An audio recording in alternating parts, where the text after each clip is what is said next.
দাদা শুনলাম নাকি এখানে হাঁস পাওয়া যাচ্ছে। আরে ভাই, ও কই আর হাঁসগুলো কই? ওই তো হাসি।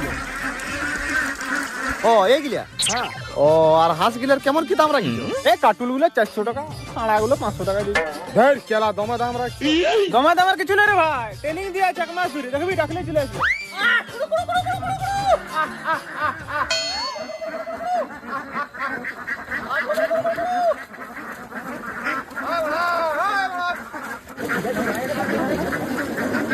দেখ হাঁসগুলো দেখ, ট্রেনিংটা দেখ, ডাকা মতো চলে এলো।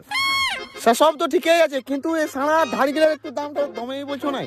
কোথায় ঢাল দিতে পারছো রে? এগুলো 6 মাসের ওঠে কাটুল গুলো, ডিম পাড়িবে, লিয়ে তুই ডিম খেতে পাবি। ডিম নিয়ে আমরা ভাল খেতে পাবো, বলিয়ে দিলে মানা যায় কি? ডিম পারি বলে খাওয়া সার হয়ে গেছে।